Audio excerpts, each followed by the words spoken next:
good morning, everybody. Welcome, Hot Takes, Goodman and Haertl. Bruce, still off today. Mick Miller from Fox 31 joining us this morning. Good morning, Mick. How are you? Morning, Eric. How you doing? Good. Said to my wife this morning when we woke up, I said, we are, and she's not a sports fan at all. She grew up in Scotland. She doesn't know the first thing about football. She'll readily admit that. The first time she and I watched a football game together, I literally had to pause the TV and I had to say, okay, these people are called tackles and they're called guards. That's how far down the totem pole her knowledge was on football. And she would say to me, so the quarterback flings the ball, right? I'm like, he throws it. She calls it flings the ball. But anyway, so I said to her, yesterday is the start of it all for football. She goes, what do you mean? So there were 17 college football games yesterday, a bunch today with Colorado playing. And then you have a ridiculous early season matchup with number one Texas against Ohio State. And then the NFL season starts this upcoming Thursday. I said, the next 4 months are going to be awesome. She goes, oh, okay. All right. I said, But doesn't it feel like with the weather kind of changing outside today, it's a little cool. We're almost at September 1st that we are now in football season. Yeah, and as you know, it usually takes a couple of weeks. Like September, you're usually still getting some 80, 90-degree days. Like we're getting ready to go up to Boulder for the game tonight. And I'm like, right. I might have to take a jacket just in case. Like our show starts at 11 p.m. I might need a jacket. Now it feels like we are fully in football season. We're ready to go. Yeah. Well, we are ready to go. In the meantime, want to tell you about Sasquatch Casino and Wildcard Casinos up in Blackhawk. Another great promotion. They always have fantastic promotions. Right now, they're giving away a Ford Maverick Tremor truck or over $25,000 in cash the weekend of October 24th. Daily cash drawings are every 45 minutes between 10 a.m. and midnight. Players can earn daily entries with every locked up jackpot by redeeming players' points on their players' cards. I recently won a locked up jackpot, went up there, threw in $40 and walked away with $300. It was a good day. And they can't say it. I can. I think they have really loose slots up there. They have great food, really good drinks. Go check them out. Sasquatch and Wildcard Casinos, a family-owned casino that treats you like family. Time now for the lead. The lead is presented by Sasquatch Casino, a family-owned casino that treats you like family. To say it was a trade heard around the world. Micah Parsons to the Packers for a couple of first-round picks and a pretty good defensive tackle that played for the Packers last year. Parsons immediately handed the richest non-quarterback deal in NFL history. 4 years, $180 million, $120 guaranteed, and this does have local ties. How does this affect, what's going to go on with Nik Bonitto? And, I think Bonitto's agents were waiting for Parsons to get signed, Trey Hendrickson to get signed. Now they are signed. Ironically, Hendrickson basically got a one-year deal, so he really didn't factor into top 5 pass rushers, which essentially is going to be the franchise tag. So now that these deals are done, how long do you think it's going to take for the Broncos and Bonitto to reach a deal? I think it's going to take a while. I thought initially when Micah Parsons was going to get his deal, I was like, okay, pretty soon after, I think Nik Bonitto is going to sign the deal. But I don't think Nick's agents and I don't think the Denver Broncos and I don't think any of us were anticipating that, one, Micah Parsons was going to get traded, and two, that he was going to sign for $188 million and that it would net around $47 million annually, which, by the way, is $2 million more than what Patrick Mahomes is making right now. I think that the money that he is making and the guaranteed money that he's making is now going to complicate things because I think Nik Bonitto's agents is now salivating at the fact that the number just went through the roof. But if I'm the Denver Broncos, I love Nik Bonitto, but I don't love him that much. Obviously, Nick isn't going to command $47 million annually, $188 million. But he's probably going to try to push that number as close to Micah Parsons' deal as possible. But I don't think that this is going to be something that's resolved in a week or two. I think this might bleed deep into the regular season for the Denver Broncos, which honestly could be a good thing because as much as I love Nik Bonitto, I'd love to see him do it for another full season. I don't think that the Denver Broncos and Nik Bonitto's agents are going to allow that to happen.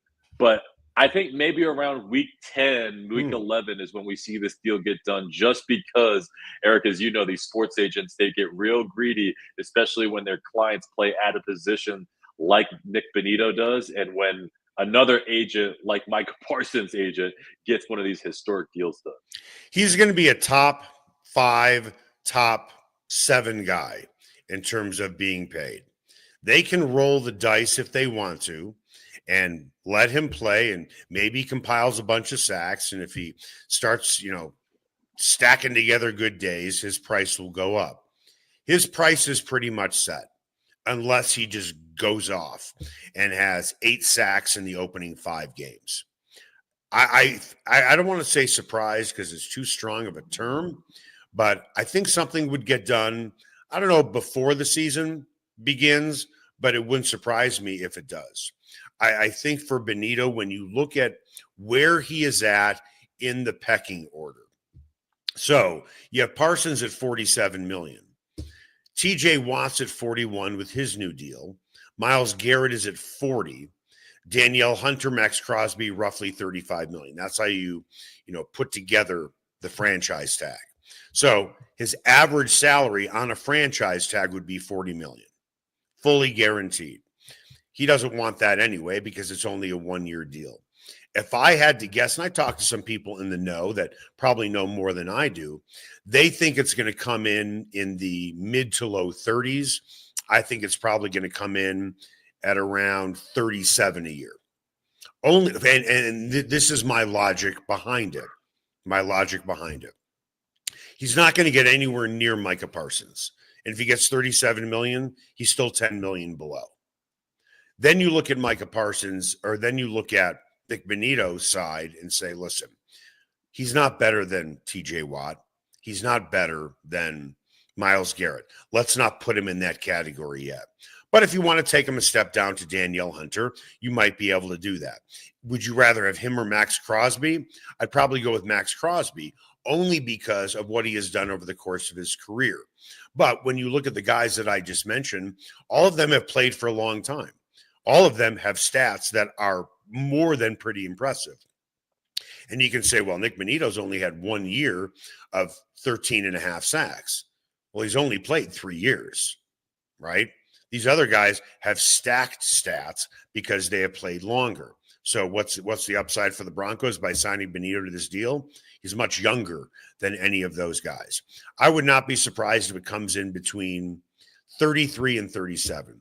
Yesterday, I thought it'd be 37 to 39, but he's going to ask to be paid, and I think the Panthers are going to try and take care of him.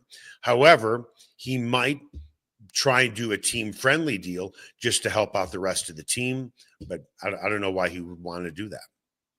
Yeah, I don't think that he would, and I always go back to when guys are on their rookie deals, they always want to get as much money as possible on that first big deal, which is totally understandable. If you're working on a rookie deal and you worked really hard to develop into a player that could command that amount of money, then you want that amount of money. If you're in your 30s, you probably will take a team-friendly deal because at that point, you stockpiled so much money that at that point in your career, you probably want to win a championship, which gives the team the best opportunity possible to put best players around you. But $37 million annually for Nik Bonitto, I mean, I get the price has gone up, especially for elite pass rushers. Again, love Nik Bonitto, did it for 1 year, but eventually you're going to have to pay Bo Nix, and eventually you're going to have to pay some other guys. And for a defensive line that has a lot of depth and just set the franchise record for sacks in a season, it would be really, really difficult for me to pay him that amount of money. Like you said, with one season, Max Crosby, Myles Garrett, TJ Watt, Micah Parsons, they've all done it for multiple years. Micah Parsons is a 3-time All-Pro guy. So, I mean, it's kind of crazy, but again, at the end of the day, the second most important position in the NFL in 2025 is a pass rusher because the number one most important position is a quarterback. So you knew that this was going to happen, but yeah, as soon as I saw the Micah Parsons deal, I knew immediately that there were two people that were celebrating that deal. It was Nik Bonitto and Nik Bonitto's agent. So just for fun, I'm looking at the stats for Max Crosby. First year, 10 sacks, second year, 7, then 8. Fourth year, 12 and a half. Nik Bonitto's best season, which was last year, is better than Max Crosby's first 4 when it comes to sacks. So sometimes it takes a guy a while to take off. I don't think the Penners are going to walk into the room or the stratosphere of Jerry Jones where, things just don't get done or get ugly. I don't think the Penners would want or allow things to get ugly. But with the trade that just happened, it is a cautionary tale that it could wind up in a trade and it could wind up being badly for you. Because when you look at the Cowboys and you look at the Packers situation, you can make the case with the Packers. They are one player away. They haven't had a dominant pass rusher in about 5 years. They needed that one piece to potentially put them over the hump. And they decided to pay for it. You make a trade like that, 2 first-round picks and a Pro Bowl player to get a generational talent. Nik Bonitto is not a generational talent, but I would say to all Cowboys fans out there, if the Packers felt they were one player away for the Cowboys, now they are missing their best player, period. They're not just on defense, their best player. And you really wonder, what does it look like moving forward for the Cowboys when they trade a player like that? Quite frankly, I really don't care. The more they are out of the spotlight, the better for me. But as far as Nik Bonitto goes, he will get paid, and I'll be curious to see what that number is, just like I think you're going to be curious to see what that number is. For some years, some Broncos fans still felt the team should have drafted Justin Fields over Pat Surtain. You were working here at that time, right? No, this is my 4th season, so I was not working when that decision was made. But I remember how everybody was talking around that time, and since I've been in Denver, I've had a conversation with a lot of guys that were anti that move. Right, because you always take the quarterback. I was not a fan of Justin Fields coming out of Ohio State. I've been on the record for that for a very long time. Surtain, clearly the right pick. However, I find it interesting that Broncos fans, the synapses aren't firing here. They could have had Micah Parsons, but they didn't take him. So instead of saying Fields and, Surtain, who would you rather have, Surtain or Parsons? I personally would rather have Patrick Surtain, not only because of his dominant ability on the field, but his leadership and what he brings off the field. And with Micah Parsons, I know that there were some issues. And that's why he landed in Dallas. When you say issues, what do you mean? Off the field. There were some issues off the field that people were concerned about, character things. And I think for the Denver Broncos, I don't know if Micah Parsons fits in with the Denver Broncos at that time. So I would have rather had Patrick Surtain. I think that even though the value of an edge rusher in 2025 is exponentially higher than a cornerback, I think sometimes there are some players and there are some decisions and there are some cultures that need to be reset, that you take a Patrick Surtain over a Micah Parsons. And I 1,000% believe that Micah Parsons is a generational talent. I also believe that Patrick Surtain is a generational talent, and that Patrick Surtain is exactly what the Denver Broncos needed. And right now in 2025, I would have Patrick Surtain over Micah Parsons 1,000%. In terms of just on the field play, one is considerably better than the other. And we're talking about the defensive player of the year. Micah Parsons is a game wrecker on so many levels. Pat Surtain does not wreck games at all. He's not a guy who pulls in a lot of interceptions. I understand he was better last year. I understand you really don't want to throw his way. But Micah Parsons, he's had over 12 sacks every single year he has been in the league. To your point about off the field stuff, I never would have drafted Micah Parsons. As a matter of fact, I would have taken him off my board. And I think some teams did. And I think that's why he slipped as much as he did. I heard literally, and this is not an exaggeration, Myck, I heard horror stories about this guy at Penn State when it came to things that he did in the locker room. Hazing to a level that would be inconceivable. Just a bad guy. And I'm like, I wouldn't want that guy on my roster at all. I have not heard the same off the field things that you have. I just know, and I won't tell you the source. My source knows somebody who played at Penn State. And my source is somebody who played in the league for a long time and won a Super Bowl. Pretty credible guy and is still involved in football. He said, this guy's a bad dude. That's why I wouldn't have drafted him. But who's a better player? I mean, just because you're defensive player of the year doesn't mean you're the best defensive player in football. I'd take Myles Garrett over Surtain.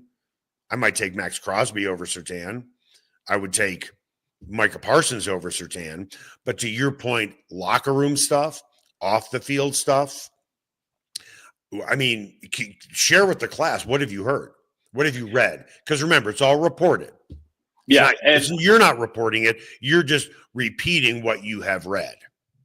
Yeah, I've just heard that they're kind of similar to you, that there was just a lot of things, very immature, didn't have leadership qualities, didn't have the intangibles that a Patrick Surtain had. The reason I love Pat Surtain so much is his dad played in the league. Like, he was around these locker rooms. He knows exactly what goes on in the National Football League. And Eric, as you know, not to stereotype the cornerback position, but they seem to have a couple screws loose and are a little cuckoo for Cocoa Puffs. Patrick Surtain does not fit the stereotypical build of a cornerback. And so you're telling me that you can get the son of a player, not just a player, a really, really good player, a guy who went through a Nick Saban Alabama program where as soon as you leave the program, you might find out there's some knuckleheads, but once you're in that program, there are no knucklehead behaviors like there are at certain programs in America, like Penn State has shown to have a little bit. So, I just heard some stuff that were immature. Like, you're going to have to coddle him. You're going to have to babysit him. You're going to have to go trade for a DeMarcus Ware to babysit and teach this guy to be a pro. Whereas if Patrick Surtain comes into your locker room at 21 years old, he's more mature than some of your 30-year-olds. And I know that some people, I know Myles Garrett, game record, Micah Parsons, game record. I know on the field stuff is important, but off the field stuff is important as well. And I'll just go back to what Sean Payton said when he was talking about Zach Allen and Cortland Sutton getting their extension. I think he also used the Khalil Mack example. If you're not going to pay that guy, who are you going to pay? And I know Jerry Jones and the Dallas Cowboys have a bunch of dramatic soap opera tendencies, but the fact that Micah Parsons got traded before he got that extension does not surprise me based on some of the stuff that I heard coming into the league. Immature was going to cause an issue. It doesn't surprise me at all that he got traded. Let's get into some stuff that Sean Payton talked about yesterday following practice, that there's a possibility that Dre Greenlaw and Alex Singleton could be on a pitch count. I don't want to say that came out of nowhere to me because we haven't seen Greenlaw and Singleton really on the field. I understand it with Greenlaw. I don't understand it with Singleton, and here's why. With a soft tissue injury, you want to be really, really careful, and that's what Greenlaw is dealing with. I'm not suggesting for Alex Singleton it isn't an injury, a serious injury, how it's going to affect his play, but soft tissue injuries are different than broken thumbs, especially when you're wearing a cast. I don't understand the pitch count for a guy who has a broken thumb who is going to be wearing a cast. Can you explain that to me? No, I was confused about that, and it made me immediately, when he said that, I was like, oh, is something wrong with his knee? Exactly. That's spot on. Especially for a guy that played through a torn ACL. Right. I'm pretty sure a guy that played through a torn ACL can play with a club on his hand. That's the last thing that is going to keep a dude out of the game is a club or a broken finger. So that was the first thing that came to mind was, is he still having some issues with his knee? Right. If he is, that's understandable. Torn ACLs, I know that we've made advances in medicine, but it's still a huge injury. So I was wondering, is the knee bothering Alex Singleton right now? Right. I want to throw one more thing your way that Sean Payton brought up. The Broncos tried out a new punting protocol where Jeremy Crawshaw, rookie, who has looked good, really good at times in practice, has not looked as good in the game. So Darren Rizzi, the special teams coordinator, decided to start something new where the punt team would take the field in the middle of the period for just one punt. What do you think of this new strategy? I think Sean Payton is trying to figure out whether he needs a new punter sooner rather than later. I think he's trying to put pressure on the kid. and see if pressure makes diamonds or if pressure gets him off the team. It's a little concerning, right? Like, you don't really hear this protocol happen too often in the National Football League. But I was at a practice, and Eric, as you know, training camp, like, punter is probably like the last thing on your mind. Right. Evaluating, like, special teams period happens, and you kind of like, all right, let me get a water. Like, it's kind of hot outside. Like, let me see who else is at camp. Like, if I need to talk to somebody. And I remember there was one day that I was there, and he just started belting balls. Yeah. Like, he started letting these things fly, and everybody was like, dang, this rookie is legit. And I was like, all right, like, cool. Like, we got a good punter. You know, that can flip the field for you. And then the preseason games happened, and I was like, if it's noticeable to me, especially for a punter, then it's noticeable to everybody. And you don't know if special teams aren't special unless you know. And so the fact that he has to have this new protocol, I hope it ends up working out for the kid. But I think this says that Sean Payton's trying to figure out if he needs to find another punter sooner rather than later. I think he's trying to speed up his development, because the issue for Crawshaw is not physical. It's here. That's exactly where it is. When you here, and I'll use a golf analogy. Did I talk to you this golf analogy the other day? Maybe it was with Bruce. Okay. Picture, do you golf at all? No. Okay. Some people in life are driving range pros. They crush it. They crush it at the driving range. Mm-hmm. And then you put them on the course, and suddenly they look like somebody who's never played golf before. Yeah. Right? That right now, that's what Crawshaw looks like. You know he can hit the ball. You know that this guy can punt, and he has a lot of different talent in punting the ball. But when the game begins, an NFL game begins, something goes into his head. So to put the punter on the field just randomly for one punt, because remember, you know, I do play golf, and sometimes I think to myself, I can hit 9 great balls out of 10. But what if that one ball that I hit poorly happens to be the one on the golf course? That's what's going on with this kid. Not only do I think it's a brilliant idea to put him in a situation, because when he punts in practice, when he has his own period, he just bangs one after the next. Like you're the driving range, you're just banging balls. But what if I put you on the driving range and said, okay, you get one shot. You get one swing at this. It's a different feeling when you know you only get one swing. And I think what they're trying to do is microwave that for him. Everything was fine when he was in college, but the NFL is a different beast. Not only do I think this is a great idea, I think this will be adopted by other teams. Yeah, and hopefully it accelerates the growth, like you said, like practice, no pressure, you can play well. One and done, we'll see how it works. Right. And for the one chance probably that he gets at practice, they're going to put a lot of stock in that, as opposed to watching him punt the ball 6, 7, 8, 9, 10 times in a row, which shows that you know how to do it, but doesn't show that you know how to do it when you only get one shot at it. Yeah. So we will see. Remember, Sean Payton had a young punter that he drafted in the 5th round when he was with the Saints, Thomas Morstead. Thomas Morstead wasn't particularly good in his first year. Granted, he had Drew Brees running the offense, so flipping the field, while still important, wasn't as important because he had an offense that scored all of the time. But he was so patient with Morstead that his first year wasn't particularly great. A drafted guy, just like Crawshaw is. Second year was better. By the third year, he was one of the best punters in the league. And then he got a 5-year contract extension after his third year, I believe. And then he was a second-team All-Pro. He has the talent. The question is, will this sync up with that talent? And they're about to find out at practice when they say, you got one shot at it. That's it. That's your pressure. Coming up after the break, CU against Georgia Tech. You're going to be up at the game tonight. And I think a lot of people are highly anticipating to see what this new look, Buffs offense looks like. The question is now that Caden Salter has been named the starting quarterback, How much leash is this guy going to get, knowing that Deion Sanders said, yeah, we might consider putting Juju in for a couple of plays. That's next. Everyone has their favorite barbecue spot. Mine, Smokin' Dave's Barbecue and Brew. My favorites, slowly smoked ribs, smoked corned beef Reuben, smoked meatloaf with a portobello balsamic cream sauce. Don't forget about Smokin' Dave's 16-hour smoked brisket and pork with one of their 4 homemade barbecue sauces. Great sides, you bet. Barbecue beans made with pork and brisket and their southern corn bake. Man, you got to try it. Plus, they have amazing non-barbecue entrees on the menu.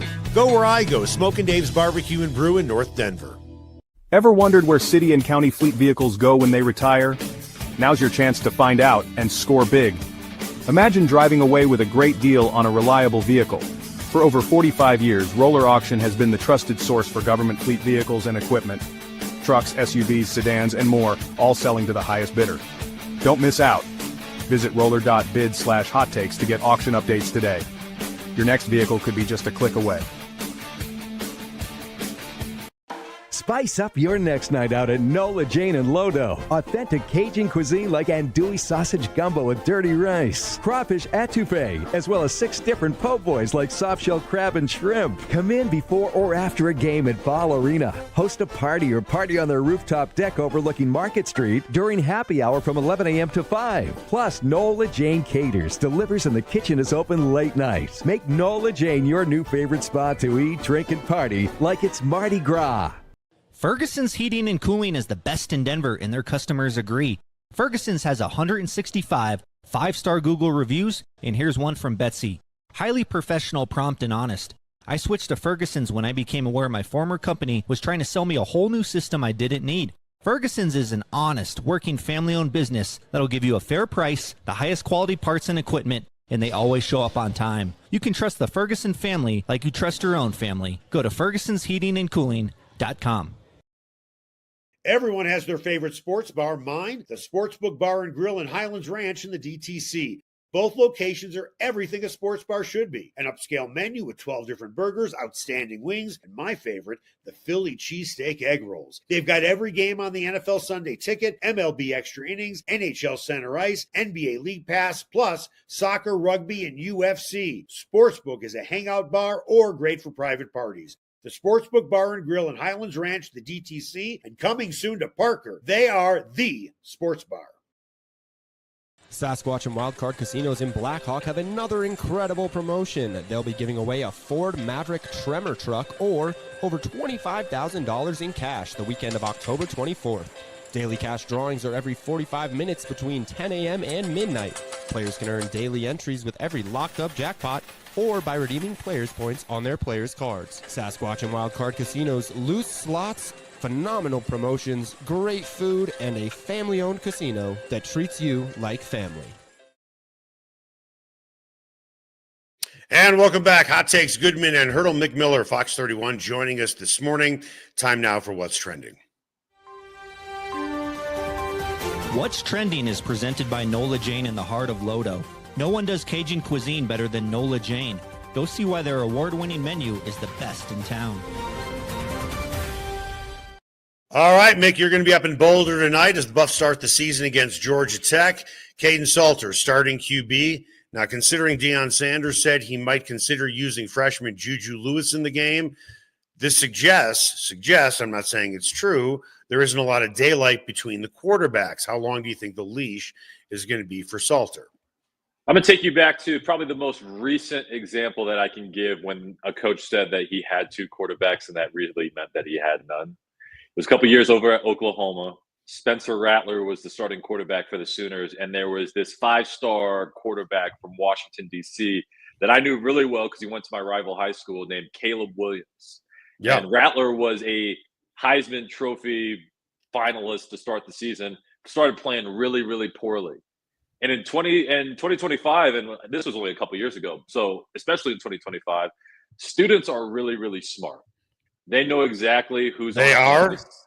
In terms of football, I don't know about other stuff, but when it comes to their football teams, they're really, really smart. They know who's on campus. They know who's a highly touted quarterback. So what ended up happening was Spencer Rattler played bad, and all of a sudden, Caleb Williams' chance started raining down in Norman, Oklahoma. People know who Julian Lewis is. Julian Lewis went on the Pat McAfee show, which at the time and even now is still probably one of the hottest sports shows in America. And Julian Lewis decided to go on that program to tell the country that he was going to go play for Deion Sanders. So what does that mean for Kaidon Salter? Kaidon's some transfer from some school named Liberty, where going back to college students aren't that smart. I guarantee you about 90% of Buff Nation doesn't know that Liberty is a university or where that university is. So is the leash really short on Kaidon Salter? Absolutely. If he throws two picks tonight, I guarantee you there's going to be murmurings and there might be a chance of let's play Juju. And that's unfortunate for Kaidon Salter. Like you brought up yesterday, Coach Prime made a promise that Kaidon Salter was going to play in his final year of eligibility. Yeah. If he starts to struggle, Juju's the hot brand new toy that everybody wants to see out there. And if it goes bad tonight, you're probably going to hear something. Do you think the Buffs have an advantage tonight? Now, when you look at all of the transfer portal kids, once again, it looks like a very new roster. So you can make the case, and I understand the argument, which is, continuity on the offensive line. They have 4 new guys and some new wide receivers, and the defense is pretty much intact, and you have a new quarterback. But when you look at what Colorado has done under Deion Sanders over the first 2 years, they had a lot of transfer portal guys their first year. They started 3-0. I understand the competition isn't what Georgia Tech is going to be tonight. And then they started the season 4-1 last year. I'm wondering, and I thought this during the TCU game, Deion's first game, maybe one reason why Colorado is running up and down the field is there's no tape on any of these guys. How do you prepare for a team that you've never seen before? Because film study is a big deal. And now, forget about Shedeur not being there and Travis Hunter not being there. We don't know what a Pat Shurmur offense looks like for a dual threat quarterback, even when you go back to his NFL days. How in the world is Georgia Tech going to prepare?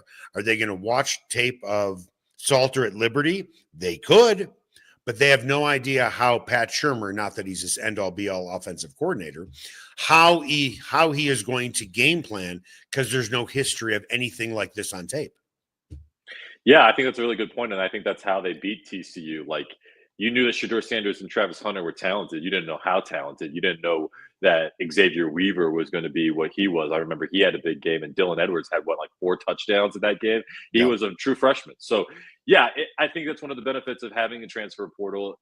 It can be a benefit where the opposition doesn't have tape on you, but it also can be a detriment when you don't have a generational talent in Travis Hunter and a really, really good quarterback in Shedeur Sanders. What concerns me tonight about Georgia Tech is that they typically play the same brand of football, which is run the football. And the Buffs have never been really good at stopping the run. As great as Warren Sapp is as an addition on the coaching staff, that's going to be something that concerns me tonight. Does Georgia Tech throw the first punch and then all of a sudden they get into the mode of running the ball down your throat and they take the crowd out of it? Quick start's going to have to be really, really important, which is going to be interesting because not a lot of chemistry, not a lot of continuity on the offensive side of the ball. So can they get off to a fast start? They better, because if Georgia Tech does, then they're going to start running the ball. And before you know it, a game that college football usually takes around 3 hours, 45 minutes could very well get done in 3 hours. And we'll be going on to the second week being like, oh, this is a completely different Colorado team.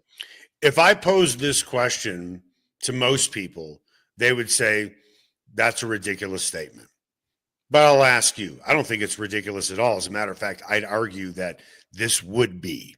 So the question is this: if they beat Georgia Tech tonight, is this their most impressive win in the Sanders era? No, I think the TCU one still is going to stick out as the most impressive one for me, just because there was so much hype going into that game where they had no idea TCU was coming off a national runner-up at the national championship the year prior.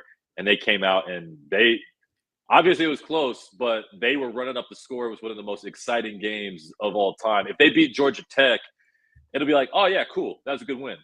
But I don't think if they win, it's going to incite 60 Minutes to come up to Boulder, Colorado, and do another story with Deion Sanders. That TCU game truly like took over sports, like where there were days that I was like, do we put the Buffs as the lead and then have the Broncos after?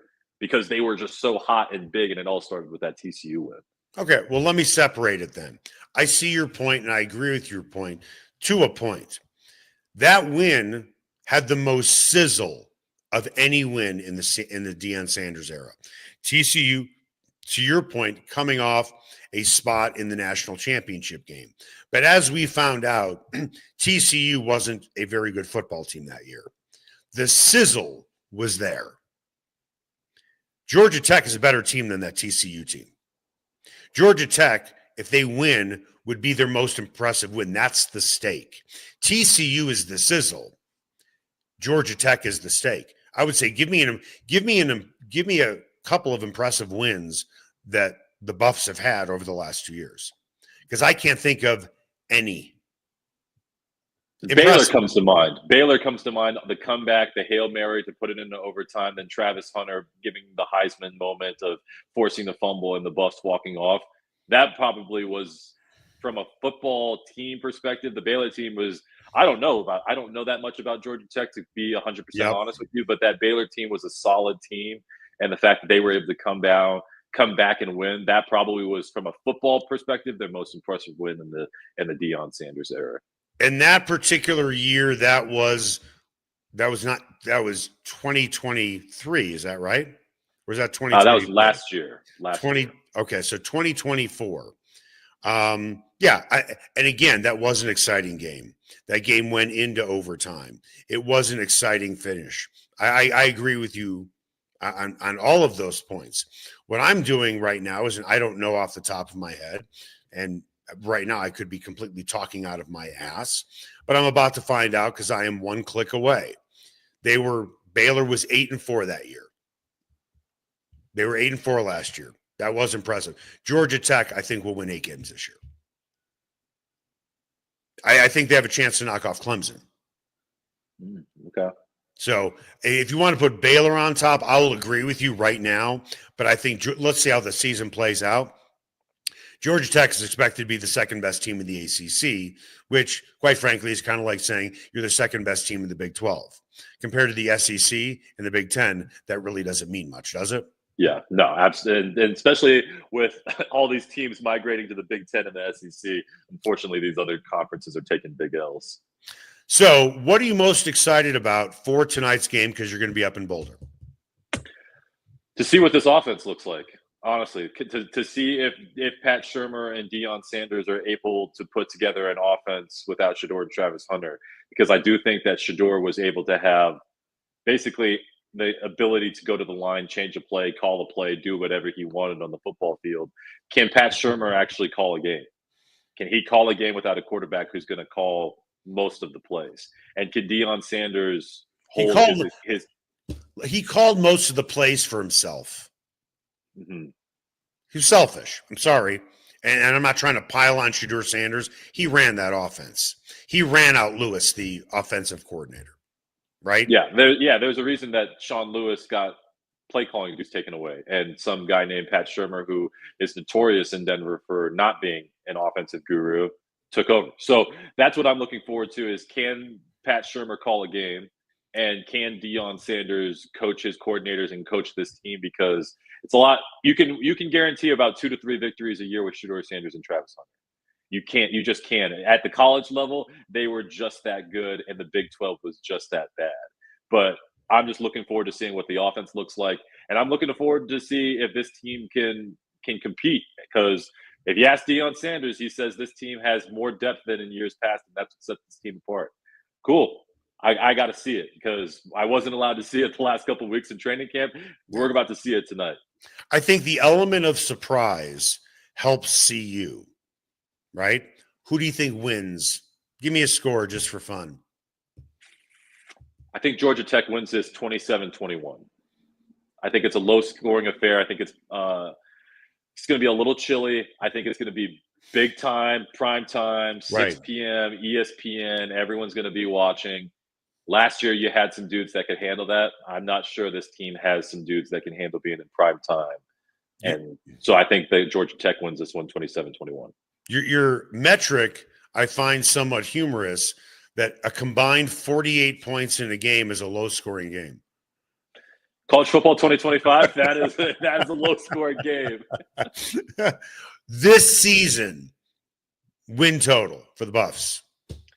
I think they just get to 6 and get to a bowl game. I think it's gonna take some grit to get there, but I think that they can get to 6 and get to a bowl game. If they beat Georgia Tech, I think they get to 6. Because, again, I think Georgia Tech is a pretty good football team. I'm not saying that the season is going to hinge on what happens in this game, but if they beat Georgia Tech, again, I'll go with you on Baylor, most impressive win. Georgia Tech would be a solid number 2. Yeah. Definitely. All right, that's going to do it for us. Real quick, tell us what's coming up on Sports Night. Colorado Sports Night's coming your way live from Folsom Field. Amanda Ferguson will join me. Depending on when this game ends, we might carry Deion Sanders or Caden Salter live. So we're going to do a live pregame show for our 4 and 5 on Fox 31, and you can catch Colorado Sports Night live on Channel 2 and the CW starting at 11. Do you have to pay Deion to come on your show live? No, CBS unfortunately has that contract. So, right.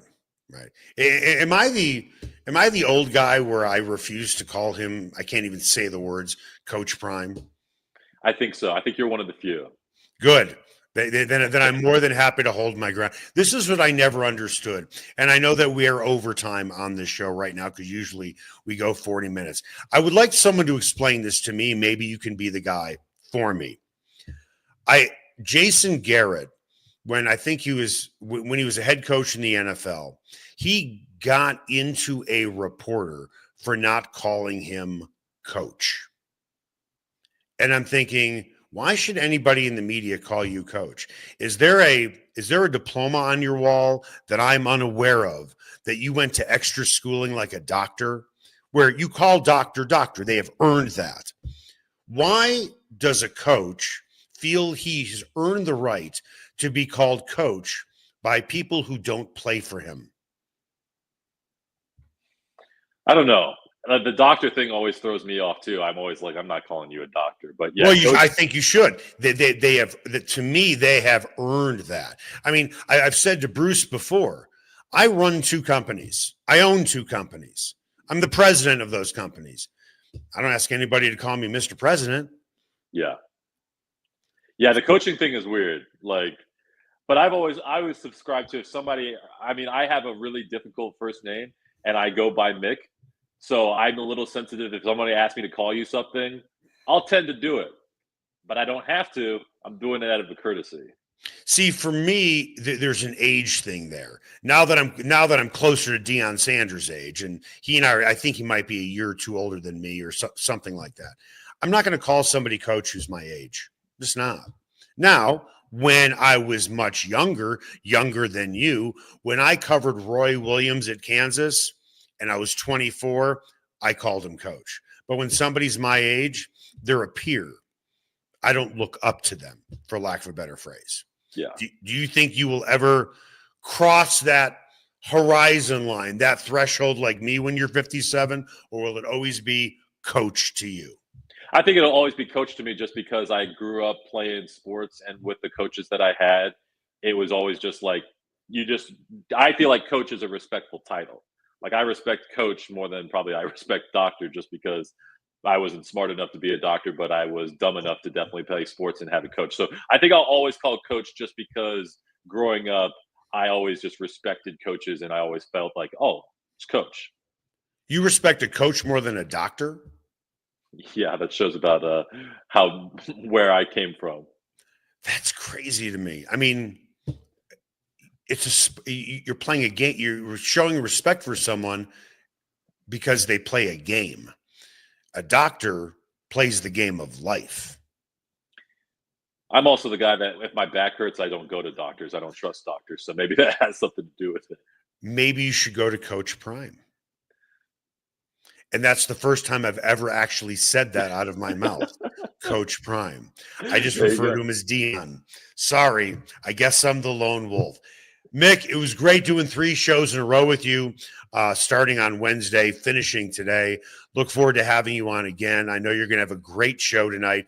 Mick Miller, Fox 31, Channel 2. Catch him tonight, live from Boulder, early on. Is that right? Will you be there after the game as well? Yep, early 4 and 5, and then at 11 at post game. Unbelievable. Have a great time. Thank you for all your great work this week, and have a great weekend. Thanks, Eric. Make it the best possible weekend you can. Thanks for watching Hot Takes with Goodman and Haertl all week.